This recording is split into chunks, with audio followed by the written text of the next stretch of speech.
Welcome viewers, welcome to my education channel Education Tech 25। जैसे कि हमने एक सीरीज़ शुरू की है जिसमें हम बेसिक इलेक्ट्रिकल इंजीनियरिंग के कुछ टॉपिक्स को डिस्कस कर रहे हैं, जिसमें से हम जो लास्ट वीडियोस में कर चुके हैं उसमें से हमारे पास है सुपरपोजिशन थ्योरम और थेवेनिन थ्योरम। इसका लिंक आपको डिस्क्रिप्शन में मिल जाएगा। इन केस आपको कोई डाउट है तो आप इस वीडियो को देख सकते हैं और कमेंट सेक्शन में आप पूछ सकते हैं। अब जो third type of circuit theorem हम इसमें डिस्कस करेंगे इस वीडियो में, वो है नॉर्टन्स थ्योरम। जैसे कि हमारे पास सुपरपोजिशन थ्योरम है, थेवेनिन थ्योरम है, उसी तरह ये नॉर्टन्स थ्योरम है। अब बेसिक पर्पस किसी भी थ्योरम का क्या होता है कि जब भी हम सर्किट को सिंप्लीफाई करना चाहते हैं, उसको एनालिसिस के लिए सिंप्लीफाइड तरीके से देखना चाहते हैं, तब हमें इन थ्योरम्स की ज़रूरत पड़ती है। तो आज हम डिस्कस करेंगे नॉर्टन्स थ्योरम। तो नॉर्टन थ्योरम क्या है? अगर आप स्टेटमेंट से देखें, it states that a linear two terminal circuit can be replaced by an equivalent circuit consisting of a current source IN in parallel with the resistor RN, where IN is the short circuit current through the terminals and RN is the input or equivalent resistance at the terminal when independent sources are turned off। तो क्या कहती है statement ये कहती है कि हम किसी भी एक टू टर्मिनल सर्किट को रिप्लेस कर सकते हैं बाय एन करंट सोर्स, और otherwise it will be a short circuit current और एक इक्विवेलेंट रेजिस्टेंस जिसको हम बोलते हैं RN। आप देखो फिगर में हमारे पास जो इक्विवेलेंट रेजिस्टेंस है, इक्विवेलेंट सर्किट है, वो दिया हुआ है। तो आप देख सकते हो कि A और B टर्मिनल के बीच में हमारे पास लोड रेजिस्टेंस है। तो वो लोड रेजिस्टेंस को रिमूव करके जो लेफ़्ट साइड का हमारे पास सर्किट है उसको हमने सिंप्लीफाई किया है in terms of IN and RN।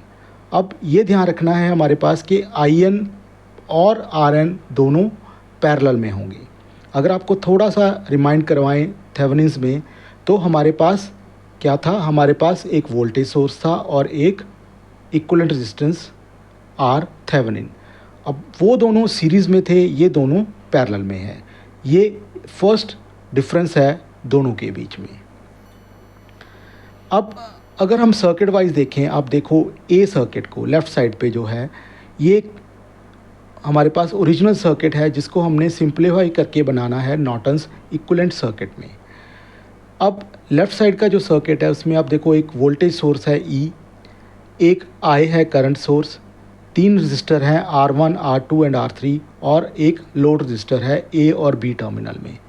जब हम इसका इक्विवेलेंट सर्किट ड्रॉ करेंगे, नॉर्टन्स इक्विवेलेंट सर्किट बनाएंगे सिंप्लीफाई करके, तो ये कुछ इस तरह का दिखेगा जो आपको B में दिख रहा है, जिसमें हमारे पास राइट साइड में जो है IN एक करंट सोर्स, RN एक नॉर्टन्स इक्विवेलेंट रेजिस्टेंस और एक सिंपल इक्विवेलेंट रेजिस्टेंस, और हमने RL और उसको RL रख लिया है, और जो उसके थ्रू करंट फ्लो करेगा उसको IL डेजिग्नेट कर रहे हैं।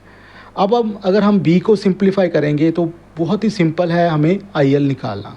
जबकि अगर हम A को सिंप्लीफाई करके IL निकालना चाहें तो हमारे पास थोड़ी डिफ़िकल्टी आएगी, थोड़ी कैलकुलेशंस जो है हमारे पास ज़्यादा होंगी। तो IL क्या बन गया? इस जो B साइड का सर्किट है उसके हिसाब से करंट डिवीज़न फार्मूला लग गया, IL is equal to IN multiply by RN divide by RN plus RL। तो ये करंट डिवीज़न फार्मूला से हम सिंपली निकाल सकते हैं जब हम उसको नॉर्टन इक्विवेलेंट में बना लेते हैं। तो ये एक इजी मेथड है टू सिंप्लीफाई द सर्किट। अब इसको करते कैसे हैं वो हमें एग्जांपल से समझ आएगी कि हमें इसको करना कैसे है। हमने ये कह दिया कि इक्विवेलेंट रेजिस्टेंस निकाल लो, ये कह दिया कि शॉर्ट सर्किट करंट निकाल लो, उनको पैरेलल में लगा लो, लेकिन उसको एक्चुअल में करना कैसे है? तो उसके लिए हमारे पास एग्जांपल से हम इसको जो समझेंगे कि कैसे करना है। हमने एक एग्जांपल लिया है। इसमें क्वेश्चन क्या है? Find current through the load resistance RL using Norton theorem. अब ये ध्यान रखना है कि हमें नॉर्टन थ्योरम मेथड यूज़ करना है। तो नॉर्टन थ्योरम मेथड में हमारे पास कैसे इसको सिंप्लीफाई करना है? ये हमारे पास सर्किट है जिसमें एक E1 एक वोल्टेज सोर्स लगा हुआ है, R1 3 ओम की रेजिस्टेंस है, R2 6 ओम की रेजिस्टेंस है और RL 10 ओम की रेजिस्टेंस है। जो पोटेंशियल सोर्स है, पोटेंशियल वोल्टेज है, वो है 9 वोल्ट। अब हम इसको सिंप्लीफाई करना शुरू करेंगे। तो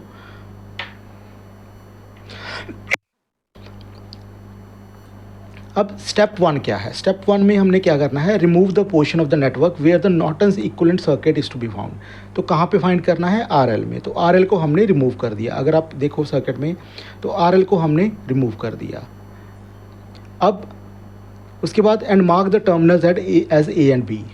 तो हमने उन टर्मिनल्स को A एंड B मार्क कर दिया। ये एक्चुअली बहुत इंपॉर्टेंट चीज़ है, क्योंकि अगर बहुत ज़्यादा कॉम्प्लेक्स सर्किट होगा तो उस केस में ये जो जब हम इसको मार्क करेंगे तो आपको ये पता लगेगा कि लोड रेजिस्टेंस यहाँ से हमने देखी, यहाँ से लगाई है, और यहाँ से इसको रिमूव करने के बाद ही हमने इसको सिंप्लीफाई करना है। तो आइडेंटिफिकेशन जिसको बोलते हैं वो इजी हो जाती है जब हम टर्मिनल्स मार्क कर देते हैं। अब इसमें हमने किया क्या है? In the figure below this requires that the load resistance RL be temporary remove from the circuit. हमने टेम्परेरी उसको रिमूव कर दिया कि वो यहाँ पे है ही नहीं, तो हमने A और B टर्मिनल मार्क कर दिए। तो ये हमारा फर्स्ट स्टेप हो गया। अब सेकंड स्टेप में क्या करना है? Calculate RN। RN क्या है? Norton's equivalent resistance by first settling all sources to zero. Voltage source को हमने ज़ीरो शॉर्ट कर देना है और करंट सोर्स को ओपन कर देना है। ये बिल्कुल उसी तरह है जैसे हमने थेवेनिन थ्योरम में किया था कि वोल्टेज सोर्स को रिप्लेस कर देना है बाय शॉर्ट सर्किट और करंट सोर्स को रिप्लेस कर देना है बाय ओपन सर्किट। तो हमने यहाँ भी वही चीज़ को इम्प्लीमेंट किया। और then find the resultant resistance between the two mark terminal. तो अब हम उसकी तरफ से इसको देखते हैं। तो इसमें हमारे पास क्या था?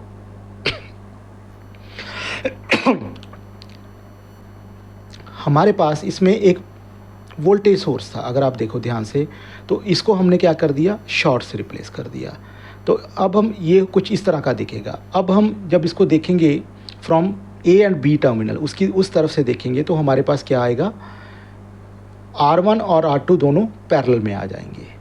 तो अब इनका इक्विवेलेंट रेजिस्टेंस कैसे बनेगा? R1 parallel to R2। तो सिंपली क्या होगा? Product divide by the summation. तो अब इक्विवेलेंट रेजिस्टेंस कितना बन गया हमारे पास? 3 × 6 डिवाइड बाय 3 + 6। तो ये हो गया हमारे पास 2 ओम। यानी हमारे पास नॉर्टन इक्विवेलेंट रेजिस्टेंस कितना आ गया है? 2 ओम्स। अब हम नेक्स्ट स्टेप पे चलते हैं। अब हम ने क्या करना है? Step 3, replace the load resistance bye short circuit. अब हमने क्या करना है? अगर आपको ध्यान हो तो हमने A और B के बीच में लोड रजिस्टर था। अब हमने पहले सेकंड स्टेप में हमने उसको रिमूव कर दिया टू फाइंड इक्विवेलेंट रेजिस्टेंस। अब हमने उसको शॉर्ट कर दिया। शॉर्ट करने का मतलब क्या है कि हमें IN फाइंड करना है। IN को क्या कहते हैं? It is nothing but a short circuit current. ठीक है, तो शॉर्ट अगर लोड रेजिस्टेंस शॉर्ट हो जाए तो कितना करंट फ्लो करेगा? तो वो जो है हमारे पास IN होता है। And return all sources to their original position. तो हमने जो सोर्सेज थे उनको दोबारा लगा दिया। करंट सोर्स था तो करंट सोर्स के लगा दिया, वोल्टेज सोर्स था तो वोल्टेज सोर्स को लगा दिया। अब हमने उनको सबको दोबारा लगा दिया, लेकिन हमने लोड रजिस्टर को शॉर्ट कर दिया। अब हमें फाइंड क्या करना है? IN, मतलब वहाँ पे A और B टर्मिनल में कितना करंट फ्लो करेगा अगर वो टर्मिनल शॉर्ट हो। तो IN वहाँ पे आएगा शॉर्ट सर्किट करंट, और इसको हम नॉर्टन करंट भी बोलते हैं। तो फर्दर हम क्या करेंगे? इसका स्टेप 4 में अब हम इसको कैलकुलेट करेंगे कैसे करना है। अब जैसे आप पिछली फिगर में देख रहे हो तो जस्ट शॉर्ट करने के बाद हमारे पास क्या हो गया? देखो ध्यान से, R2 जो है parallel to the terminal AB है। अब AB शॉर्ट होगा तो I2 कितना बन जाएगा? 0 होगा, क्योंकि current follows minimum resistance path. अब दो रेजिस्टर हैं, देखिए आप, R2 है, एक शॉर्ट है, तो करंट किस में से फ्लो करेगा? IAB में से, ना कि R2 में से। आपको याद होगा ये जो है हमारे पास, हमने इसको मैथमेटिकली पहले किया है। तो I2 0 हो गया, तो V2 जो है वो 0 हो गया। तो V2 0 हो गया तो मतलब वो हमारे पास वहाँ पे जो हमने उसको रिमूव कर दिया। जो I2 अब फ्लो ही नहीं करेगा तो उसकी जो है हमारे पास कोई इम्पोर्टेंस नहीं है। तो हमने इसको रीड्रॉ कर लिया। जो देखो आप, जब रीड्रॉ किया तो ये इस तरह का सर्किट बन गया। अब जो है हमने IN फाइंड किया। IN अब सिंपली बन जाएगा IN is equal to E divide by R1। अब क्योंकि R2 की कोई इंपॉर्टेंस नहीं है, क्योंकि R2 तो एक शॉर्ट के पैरेलल में है, या आप इसको ऐसे कर सकते हैं कि आप वो एक ज़ीरो रेजिस्टेंस हो जाएगी। ठीक है, इक्विवेलेंट रेजिस्टेंस कितनी हो जाए, जब पैरेलल में एक शॉर्ट हो और एक रेजिस्टेंस हो तो it will be a zero value. तो उसी को रीड्रॉ करके हमने राइट साइड का सर्किट बना लिया। तो ये बन गया 9 वोल्ट 3 ओम रेजिस्टेंस सीरीज़ में।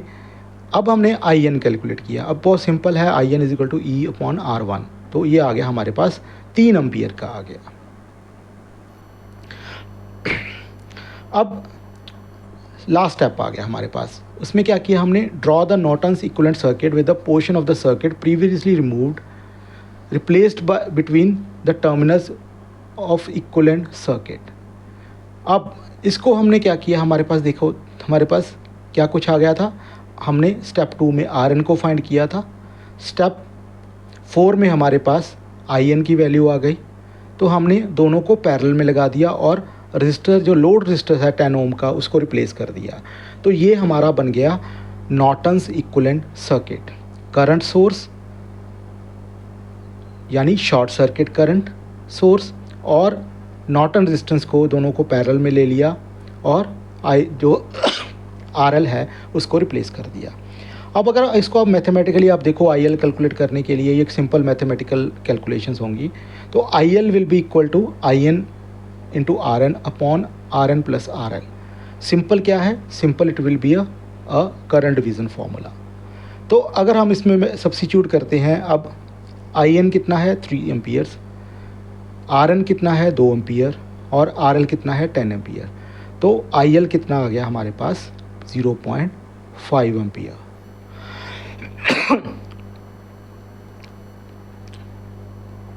अब ये हो गई हमारी वैल्यूज़ IL की। अब इसके में देखो आप, बहुत इजीली हमने IL की वैल्यू फाइंड कर ली। तो ये हो गई हमारी एग्जांपल 1, जिसमें हमारे पास एक पोटेंशियल सोर्स था E और कुछ रजिस्टर थे। उसका हमने एक कैलकुलेट करके नॉर्टन्स इक्विवेलेंट सर्किट बना लिया और हमने IL कैलकुलेट कर दिया। अब हम चलेंगे दूसरी एग्जांपल पे। हमारे पास एक दूसरी एग्जांपल है, वो थोड़ी डिफरेंट है। अब इसमें क्या है, आप देखो, इसमें ध्यान से देखो कि हमें क्या करना है। Find the load current through RL। RL कितना है 9 ओम का, using Norton equivalent circuit method. तो अब हमने, हमारे पास यहाँ पे देखो आप ध्यान से कि एक हमारे पास करंट सोर्स है 10 एम्पियर का, 10 एम्पियर का। R1 5 ओम की है और R2 4 ओम की है।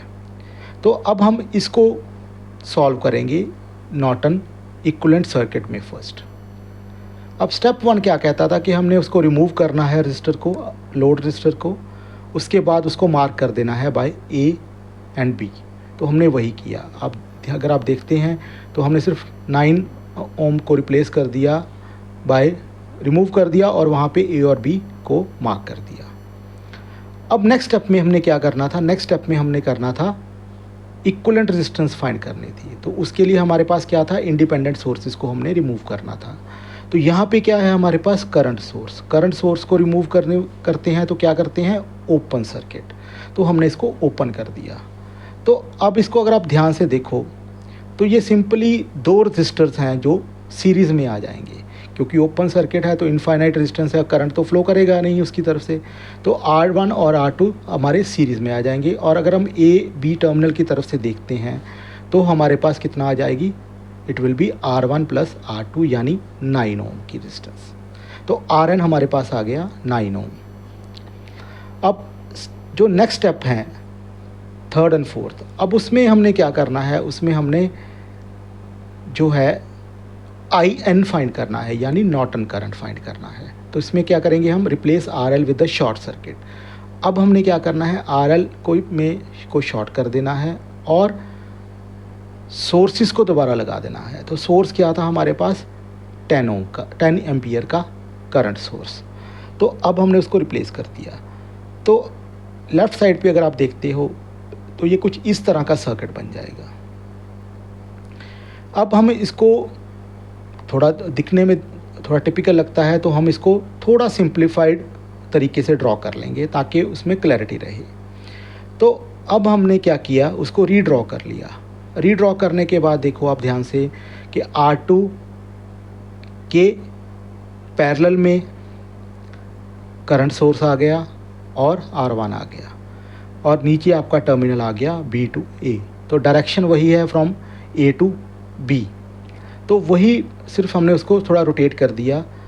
अब हम फाइंड करेंगे IN कहाँ पे फाइंड करना है, between terminal A and B। तो जब हम वहाँ पे इसको फाइंड करेंगे तो ये कौन सा करंट होगा, ये करंट होगा बेसिकली जो R2 में से फ़्लो करेगा। अगर आप इसको ध्यान से देखो, जो राइट साइड का सर्किट है उसको ध्यान से देखो, तो ये IN is nothing but the current flowing through R2, यानी 4 ओम रजिस्टर के थ्रू जो करंट फ्लो करेगा वो हमारा IN होगा, यानी शॉर्ट सर्किट करंट होगा। वो दोनों सेम होंगे। तो अब इसमें भी वही चीज़ है कि हमारे पास we have to calculate IN by using current division method. तो क्योंकि 2 रजिस्टर हैं, पैरेलल में है, तो उसको हम देखेंगे। R1 के पैरेलल में R2 है। अब फॉर्मूला क्या है, IN is equal to R1 into I divide by R1 plus R2। तो R1 कितना है 5 ओम, I कितना है 10 एम्पियर्स, R1 प्लस R2 कितना है 9 ओम। तो ये हमारे पास IN की वैल्यू आ गई हमारे पास 5.56। अगर हम इसको कैलकुलेट करते हैं, आप एक डिफरेंट वैल्यू लेके भी इसको कैलकुलेशंस कर सकते हैं। तो हमारे पास ये आ गया एक शॉर्ट सर्किट करंट, यानी I नॉर्टन। अब हमने नेक्स्ट स्टेप पे चले गए, जिसमें हमने इसको इक्विवेलेंट सर्किट ड्रॉ करेंगे और लोड करंट को फाइंड आउट करेंगे। तो हमारे पास जो है हमने उसको रीड्रॉ किया। कैसे करेंगे रीड्रॉ, एक current source, Norton current source और नॉर्टन रेजिस्टेंस दोनों को पैरेलल में, और अपने लोड रजिस्टर को रिप्लेस कर देंगे। तो वही हमने किया। IN कितना आया था, अगर आप देखो पीछे, इट इज़ 5.56। तो हमने उसको 5.56 से लिख दिया। RN कितना आया था, अगर आप पिछली इसमें जाते हो, इट विल बी 9 ओम्स। तो हमने इसको 9 ओम ले लिया। अब IL कैसे आएगा, अब IL आएगा करंट डिवीज़न मेथड से। तो वही फॉर्मूला हमने यहाँ पे लगा दिया, IL is equal to IN RN upon RN plus RL। तो हमने जब हमने कैलकुलेशन की, ये कितना आ गया हमारे पास 2.78 एम्पियर। अब लोड करंट कितना है 2.78 एम्पियर। तो इस तरह हमने जो है लोड करंट फाइंड किया using Norton's equivalent circuit method या नॉर्टन्स थ्योरम।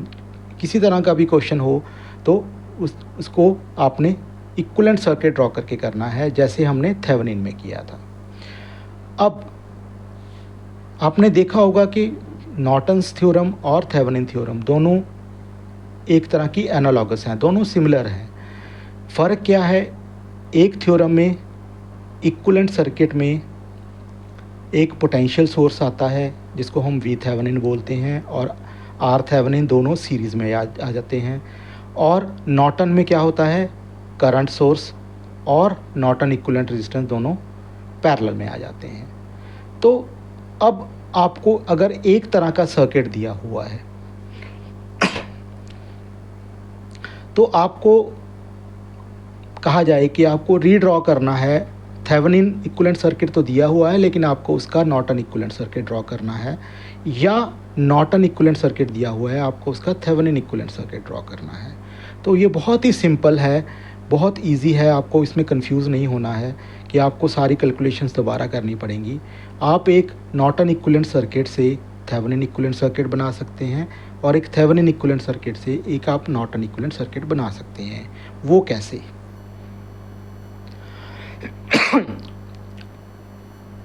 वो इस तरह है। आप देखो, जैसे आप हमारे पास है थेवेनिन इक्विवेलेंट और नॉर्टन इक्विवेलेंट को, अब लेफ़्ट साइड पे हमने एक थेवेनिन इक्विवेलेंट सर्किट बना लिया जिसमें ई थेवेनिन है और आर थेवेनिन है, और राइट साइड पे हमारे पास एक नॉर्टन्स इक्विवेलेंट है जिसमें आई एन है और आर एन है।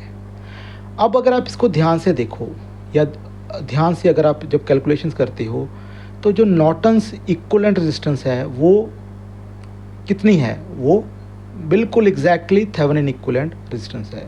क्योंकि जब आप इसको कैलकुलेट करते हैं आप उन दोनों के मेथड को याद कीजिए, उसमें आप दोनों को सेम टेक्निक से यूज़ करते हैं, टेक्निक से उसकी कैलकुलेशंस करते हैं। तो चाहे आप सर्किट की थेवेनिन इक्विवेलेंट रेजिस्टेंस निकालें चाहे नॉर्टन निकालें तो दोनों हमारे पास सिमिलर होंगी। तो हम कहते हैं कि R Thevenin is nothing but equal to R Norton. अब ई थेवेनिन जो है वो क्या होगी, वो कुछ जो है हमारे पास वो होगी Norton current into Norton's resistance. ऐसे ही नॉर्टन करंट किसके इक्वल होगा, E Thevenin divide by R Thevenin. यानी अगर हमारे पास जो है आर थेवेनिन दिया हुआ है, ई थेवेनिन दिया हुआ है, तो आई एन तो हम इजीली निकाल सकते हैं और उसको रीड्रॉ करके हम जो है नॉर्टन्स इक्विवेलेंट सर्किट बना सकते हैं। ऐसे ही अगर हमारे पास नॉर्टन्स इक्विवेलेंट सर्किट दिया हुआ है तो हम थेवेनिन इक्विवेलेंट सर्किट बना सकते हैं। तो ये बहुत ही एक सिंपल और ईजियर मेथड है जिससे हम दोनों के इक्विवेलेंट सर्किट को रीड्रॉ कर सकते हैं as per the question in the exam. तो आज के लिए इतना ही। होप आपको वीडियोस पसंद आ रही होंगी, आपको अच्छी लगती हैं तो काइंडली शेयर कर दीजिए, सब्सक्राइब कर दीजिए ताकि आपको और अच्छी वीडियो मिलती रहें। और अगर आपका कोई डाउट है तो काइंडली कमेंट सेक्शन में ज़रूर बताएं। धन्यवाद, थैंक यू।